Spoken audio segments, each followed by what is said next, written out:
بسم اللہ الرحمن الرحیم نحمدہ ونصلی علی رسولہ الکریم والحمد للہ رب العالمین۔ باب بیان ما یباح من الغیبت، یعنی غیبت کی بعض جائز صورتوں کا بیان۔ 6 جگہیں امام نووی رحمہ اللہ نے بتائیں جن میں غیبت کرنا جائز ہے۔ علامہ نووی رحمہ اللہ کے علاوہ امام غزالی رحمہ اللہ اور علامہ صفوی رحمہ اللہ، ان لوگوں کا بھی اس بات پر اتفاق ہے کہ ان 6 مقامات پر غیبت جائز ہے۔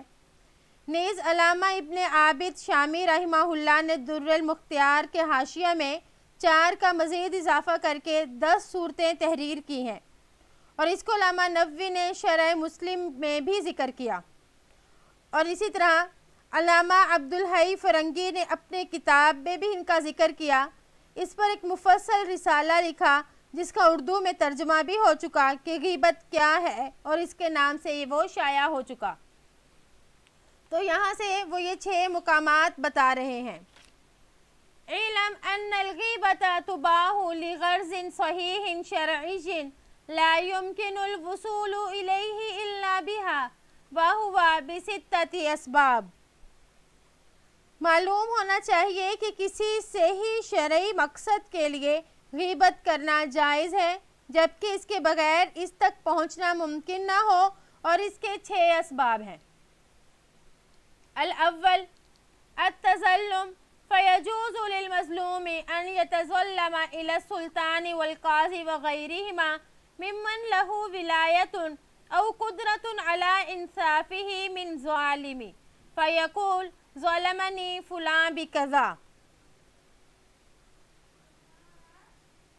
پہلا یعنی دست درازی کا ہونا، پس مظلوم کے لیے جائز ہے کہ وہ بادشاہ اور قاضی کی طرف اپنا معاملہ لے جائے، یا ایسے مجاز کسی افسر وغیرہ کی طرف جن کے پاس حکمرانی کا اختیار یا ظالم کو سزا دے کر انصاف کرنے کی طاقت ہو، پس وہ جا کر کہے کہ مجھ پر فلاں شخص نے اس طرح زیادتی کی ہے۔ الثانی الاستعانة على تغییر المنکر ورد العاصی الى الصواب، فيقول لمن يرجو قدرته على ازالة المنکر فلان يعمل كذا فاسجره عنه ونحو ذلك، ويكون مقصوده التوسل الى ازالة المنکر، فإن لم يقصد ذلك كان حراما۔ خلاف شرع کاموں کے روکنے اور برائی کے مرتکب کو راہ راست پر لانے کے لیے مدد حاصل کرنا، پس وہ ایسے شخص سے جس کی بابت اسے امید ہو کہ اسے خلاف شرع کاموں سے روکنے کی قوت ہے، اور اس سے یہ کہے کہ فلاں شخص یہ برائی کر رہا ہے، وہ اس کو اس سے روکے، یا اسی طرح کی کوئی اور بات کہے، اور مقصود اس کا صرف یہی ہو کہ اس برائی کا ازالہ ہو جائے۔ اگر یہ مقصود نہیں ہوگا تو ایسی شکایت حرام ہوگی۔ الثالث الاستفتاء، فیقول للمفتی ظلمنی ابی او اخی او زوجی او فلاں۔ تیسرا فتویٰ طلب کرنا، پس وہ مفتی سے جا کر کہے کہ مجھ پر میرے باپ نے، بھائی نے، یا میرے خاوند نے، یا فلاں شخص نے اس طرح ظلم کیا۔ فَهَلْ لَهُ ذَلِكَ وَمَا تَرِيكِ فِي الْخُلَاصِ مِنْهُ فَتَحْصِيلِ حَقِّ وَدَفْعِ الظُّلْمِ وَنَحْوَ ذَلِكَ فَهَذَا جَائِزٌ لِلْحَاجَةِ، وَلَكِنَّ الْأَحْوَطَ وَالْأَفْضَلَ أَنْ يَقُولَ مَا تَقُولُ فِي رَجُلٍ أَوْ شَخْصٍ أَوْ زَوْجٍ كَانَ مِنْ أَمْرِهِ كَذَا، فَإِنَّهُ يَحْصُلُ بِهِ الْغَرْضُ مِنْ غَيْرِ تَعْجِيلٍ، وَمَعَ ذَلِكَ فالتعجین جائز کما سنذکرہ فی حدیث ہند انشاءاللہ تعالی۔ کیا اسے اس کا حق حاصل ہے، اور اگر نہیں تو اسے خلاصی پانے اور ظلم کو ٹالنے اور اپنا حق وصول کرنے کا میرے لیے کیا طریقہ ہے؟ اور اس طرح کی کوئی بات کرے تو یہ بوقت ضرورت جائز ہے، لیکن اس میں بھی زیادہ محتاط اور افضل طریقہ یہ ہے کہ وہ اس طرح سوال کرے کہ ایسے آدمی یا شخص یا خاوند کے بارے میں آپ کی کیا رائے ہے جس کا معاملہ اور رویہ اس طرح ہے۔ اس طرح نام لیے اور متعین کیے بغیر بھی مقصد حاصل ہو جائے گا، تاہم اس کے باوجود تعیین بھی جائز ہے، جیسا کہ ہم اس کی بابت ہند کی حدیث بیان کریں گے۔ الرابع تحذير المسلمين من الشر ونصيحتهم وذلك من وجوہ، اور چوتھا مسلمانوں کو برائی سے ڈرانا اور ان کی خیر خواہی کرنا، اس کے متعدد طریقے ہیں۔ منها جرح المجروحين من الرواة المشهود وذلك جائز بإجماع المسلمين بل واجب للحاجة، اور اس میں سے سند کے مجروح راویوں اور گواہوں پر جرح کرنا یہ مسلمانوں کے اجماع سے جائز ہے بلکہ بوقت ضرورت واجب ہے۔ ومنها المشاورة في مصاهرة إنسان أو مشاركته أو إيداعه أو معاملته بغير ذلك ومجاورته، ويجب على المشاور ألا يخفي حاله بل يذكر المساوي التي فيه بنية النصيحة،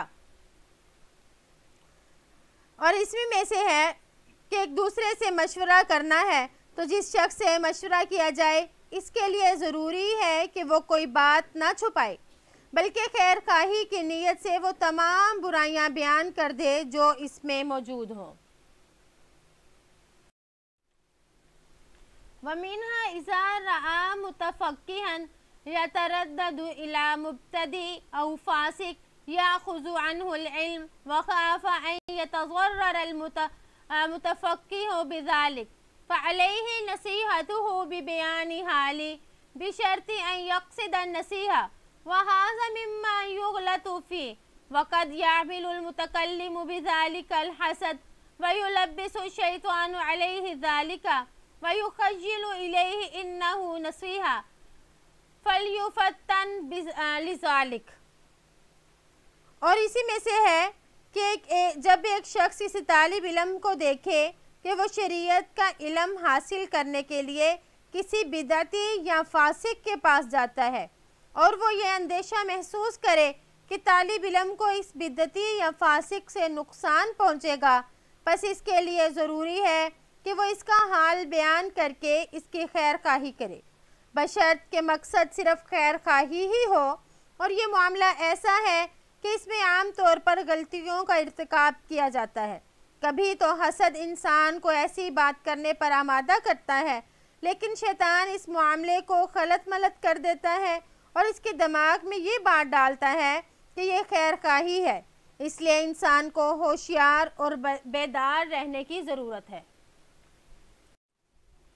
ومنها أن يكون له ولاية لا يقوم بها على وجهها، إما بأن لا يكون صالحا لها وإما بأن يكون فاسقا أو مغفلا ونحو ذلك، فيجب ذكر ذلك لمن له عليه ولاية عامة ليزله ويولي من يسلو أو يعلم ذلك منه ليعاملته بمقتضى حاله ولا يغتر به ويسعى في أن يحثه على الاستقامة أو يستبدل به۔ ایک صورت یہ ہے کہ اس کو کوئی عہدہ ملا لیکن وہ اس کے حقوق کو صحیح انجام نہ دیتا ہو، یا تو اس لیے کہ اس کے اندر حکمرانی کی اہلیت ہی نہیں ہے، یا فاسق ہے یا کم عقل وغیرہ ہے، تو ضروری ہے کہ اس کی حقیقت اس کے بڑے عہدے والے تک پہنچائی جائے جس کو اس پر غلبہ اور تفوق حاصل ہو، تاکہ وہ اس کو ہٹا دے اور اس کی جگہ پر ایسے شخص کو حاکم اور افسر بنا دے جو معاملات کی اصلاح کرے، یا کم از کم اس کی اصل حقیقت اس کے علم میں آ جائے تاکہ وہ اس کے حال کے مطابق اس سے معاملہ کرے اور اسے دھوکہ نہ کھائے، اور یہ کہ وہ کوشش کرے کہ اسے سیدھے راستے پر قائم رہنے کی ترغیب دے یا پھر اسے بدل دے۔ الخامس أن يكون مجاهرا بفسقه أو بدعته كالمجاهر بشرب الخمر ومصادرة الناس وأخذ المكس وجبانة الأموال ظلما وتولي الأمور الباطلة، فيجوز ذكره بما يجاهر به ويحرم ذكره بغيره من العيوب إلا أن يكون لجوازه سبب آخر مما ذكرناه. یا کوئی کھلم کھلا فسق یا بدعت کا ارتکاب کرنے والا ہو، جیسے کوئی اعلانیہ شراب نوشی کرے، لوگوں کا مال لے، اس سے بھتہ وصول کرے یا ظلماً ٹیکس لے اور باطل کاموں کی سرپرستی کرے، تو اس کا تذکرہ کھلم کھلا ضروری ہے، مگر اس کے علاوہ اس کے دوسرے عیبوں کا بیان کرنا حرام ہے، الا یہ کہ اس کے جواز کا بھی کوئی ایسا ہی دوسرا سبب ہو جو ہم نے بیان کیا. تو یہاں سے 5ویں صورت بیان کی کہ کس وقت میں غیبت کرنا جائز ہے، تو اس کو ادھر بیان فرمایا. السادس التعریف فإذا كان الإنسان معروف بلقب كالأعمش والأعرج والأصم والأعمى والأهبل وغيرهم جاز تعريفهم بذلك ويحرم إطلاقه على جهة التنقص ولو أمكن تعريفه بغير ذلك كان أولى. فهذه 6 أسباب ذكرها العلماء وأكثرها مجمع عليه ودلائلها من الأحاديث الصحيحة مشهورة فمن ذلك. چھٹا یعنی معروف نام سے پکارنا جب انسان کسی لقب کے ساتھ معروف ہو، مثلا آمش یعنی چندھا آنکھ والا، عارج لنگڑا، بہرا، اندھا، بھینگا وغیرہ، تو اس کے لیے تعارفی نام یا لقب کا استعمال کرنا جائز ہے. تاہم توہین اور تنقیص کی نیت سے ان الفاظ کا استعمال کرنا حرام ہے، اور اگر مذکورہ معروف القاب کے بغیر اس کا تعارف ممکن ہو تو زیادہ بہتر ہے. پس یہ 6 اسباب ہیں جو علماء نے بیان کیے ہیں، ان میں اکثر علماء کا اتفاق ہے اور ان کے دلائل صحیح احادیث میں مذکور ہیں، جن میں سے چند احادیث درج ذیل ہیں. وعن عائشہ رضی اللہ عنہا ان رجلا استاذن علی النبی صلی اللہ علیہ وسلم فقال اذنوا له بیس اخو العشیرہ. احتج به البخاری فی جواز غیبت اہل الفساد و اہل الریب. حضرت عائشہ رضی اللہ عنہ سے روایت ہے کہ ایک آدمی نے نبی کریم صلی اللہ علیہ وآلہ وسلم سے اندر آنے کی اجازت طلب کی، تو آپ نے فرمایا اس کو اجازت دے دو، یہ اپنے خاندان کا برا آدمی ہے. امام بخاری نے اس حدیث سے اہل فساد اور مشتبہ لوگوں کی غیبت بیان کرنے کے جائز ہونے پر استدلال کیا ہے. یعنی امام بخاری رحمہ اللہ کا استدلال یہ ہے کہ لوگ اس کی ظاہری حالت سے کہیں دھوکہ نہ کھا جائیں، اس لیے ایسے لوگوں کے بارے میں اطلاع کر دینی چاہیے، تو یہ غیبت میں شمار نہیں ہوگا. اسی طرح آپ صلی اللہ علیہ وآلہ وسلم نے بھی اس شخص کی اطلاع دے دی، اور آپ کے صحابہ سے بھی بعض لوگوں کے اس قسم کے احوال کا بیان کرنا ملتا ہے، مگر اس میں شرط یہ ہے کہ یہ کسی فائدے کے پیش نظر ہو، وگرنہ یہ بات درست نہیں ہے. وعنہا رضی اللہ عنہا قالت قال رسول اللہ صلی اللہ علیہ وسلم ما اظن فلانا و فلانا یعرفان من دیننا شیئا. قال اللیث بن سعد احد روات هذا الحدیث هذان الرجلان کانا من المنافقین. انہی سے یعنی حضرت عائشہ رضی اللہ عنہ سے روایت ہے کہ رسول اللہ صلی اللہ علیہ وآلہ وسلم نے فرمایا میرے خیال میں تو فلاں فلاں آدمی ہمارے دین میں سے کچھ بھی نہیں جانتے. تو اس حدیث کے ایک راوی لیث بن سعد فرماتے ہیں یہ دونوں آدمی منافقین میں سے تھے. تو اس حدیث سے معلوم ہوتا ہے کہ منافقین کی غیبت کرنا جائز ہے، کیونکہ منافقین لوگ اہل فساد ہی تو ہیں، ادھر کی بات ادھر اور ادھر کی ادھر کرتے ہیں. تو ان کی حقیقت جس کو معلوم ہو وہ دوسرے کو بھی اطلاع کر دے تاکہ لوگ ان کے فساد سے بچ جائیں اور لوگوں کا دین اور ان کی دنیا خراب نہ ہو. وعن فاطمہ بنت قیس رضی اللہ عنہا قالت اتیت النبی صلی اللہ علیہ وسلم فقلت ان ابا الجہم ومعاویہ خطبانی فقال رسول اللہ صلی اللہ علیہ وسلم اما معاویہ فَسُعْلُوكٌ لَا مَالَ لَهُ وَأَمَّا أَبُو الْجَهَمْ فَلَا يَزَعُ الْعَصَا عَنْ عَاتِقِهِ متفق علیہ. وفی روایت لمسلم وَأَمَّا أَبُو الْجَهْمِ فَغَرَّابُ لِلنِّسَاءِ وَهُوَ تفسیر لروایت لا يَزَعُ الْعَصَا عَنْ عَاتِقِهِ وقیل معناه کثیر الاسفار. حضرت فاطمہ بنت قیس رضی اللہ عنہا سے روایت ہے کہ میں نبی کریم صلی اللہ علیہ وآلہ وسلم کی خدمت میں حاضر ہوئی اور کہا کہ ابو جہم اور معاویہ ان دونوں نے مجھے نکاح کا پیغام بھیجا ہے. تو آپ صلی اللہ علیہ وآلہ وسلم نے فرمایا معاویہ تو مفلس آدمی ہے, اس کے پاس مال ہی نہیں ہے, اور ابو جہم جو ہے وہ اپنی لاٹھی اپنے کندھے سے نہیں رکھتا.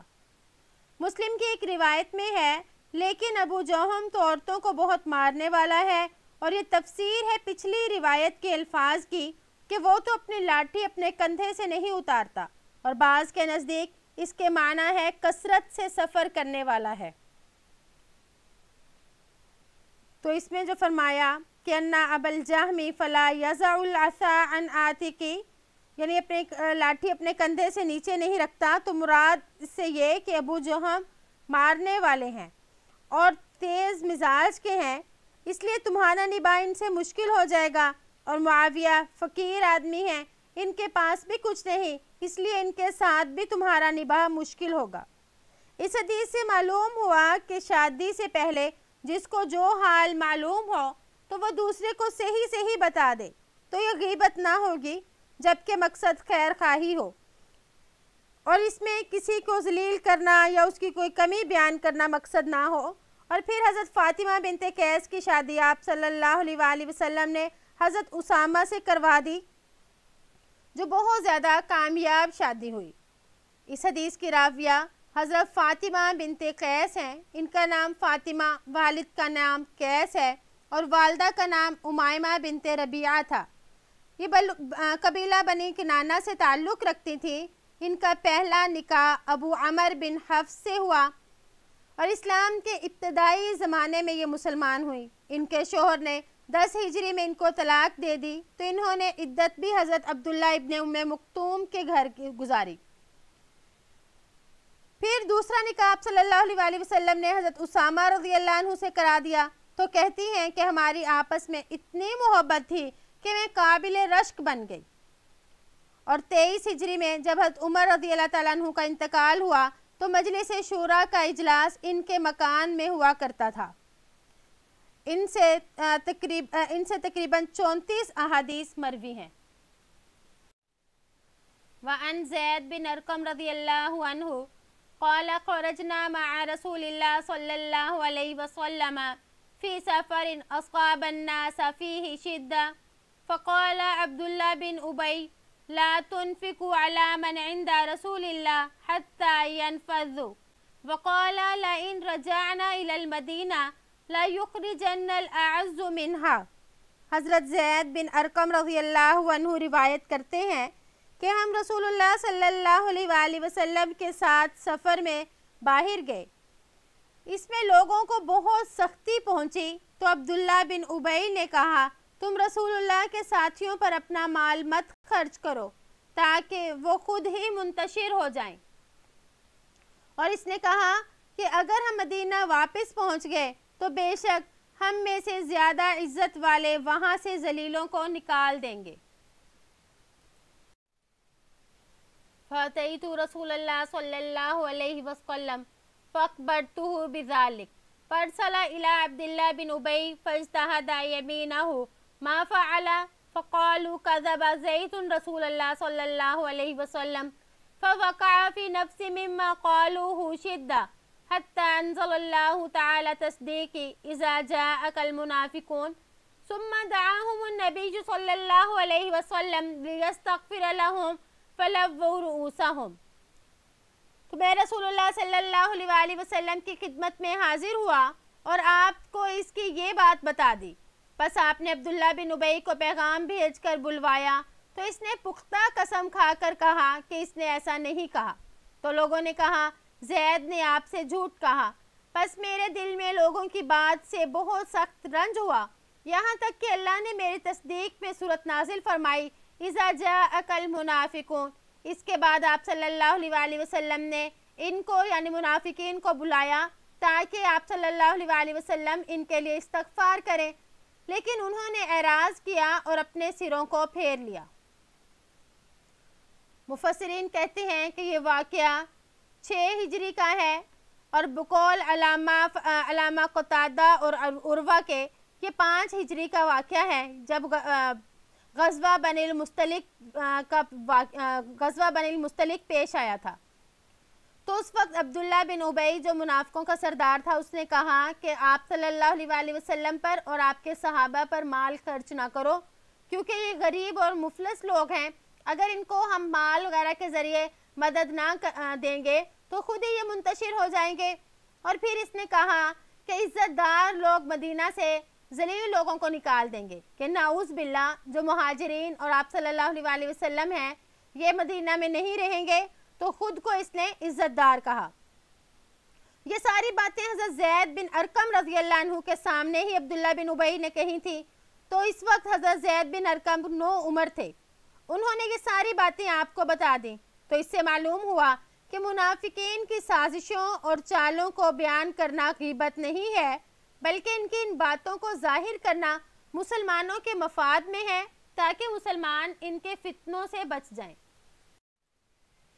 وعن عائشہ رضی اللہ عنہا قالت ہند امرأۃ ابی سفیان للنبی صلی اللہ علیہ وسلم ان ابا سفیان رجل شحیح ولیس یعطینی ما یکفینی وولدی الا ما اخذته منه وهو لا يعلم قال خذی ما یکفیکی وولدکی بالمعروف.